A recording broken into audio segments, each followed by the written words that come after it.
Taifa la Kenya lingali kwenye hatari kubwa ya msambao wa virusi vya Ebola, ugonjwa ambao umewaua watu 141 katika mataifa ya DRC na Uganda hadi kufikia sasa. Akizungumza kwenye mkutano wa kila wiki wa idara za Wizara ya Afya, Katibu wa Idara ya Afya Umma Mary Muthoni amesema serikali imeweka mikakati kabambe ya kuzuia ugonjwa huo kuingia humu nchini, kama anavyoarifu James Mwangi.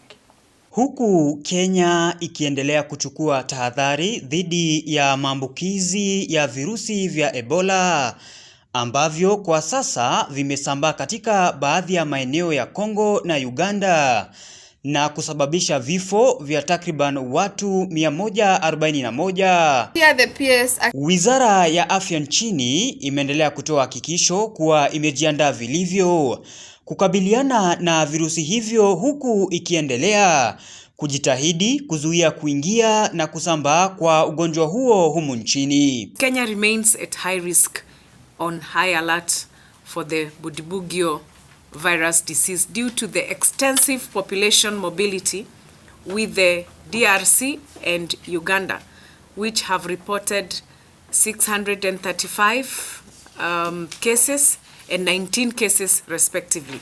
So while Kenya currently has 0 cases, our rapid response teams must remain fully mobilized. Katibu wa Afya ya Umma Mary Muthoni amebaini kuwa wahudumu wa afya 300 tayari wamewekwa katika kaunti zote 25 zilizotambuliwa kuwa katika hatari ya maambukizi ya Ebola.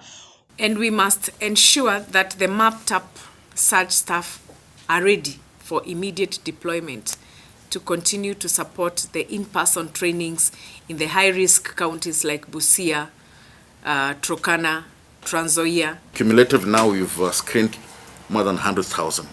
We stand at 111,953 as at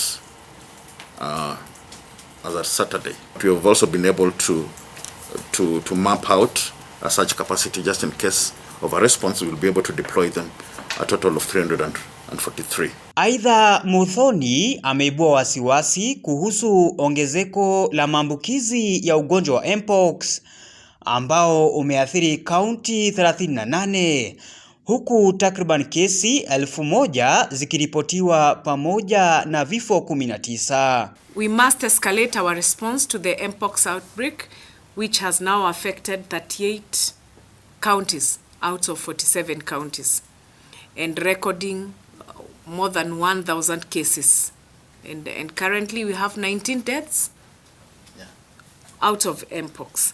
So that has been ongoing since last year. Kufikia sasa hakuna kisa chochote cha ugonjwa wa Ebola kimeripotiwa nchini.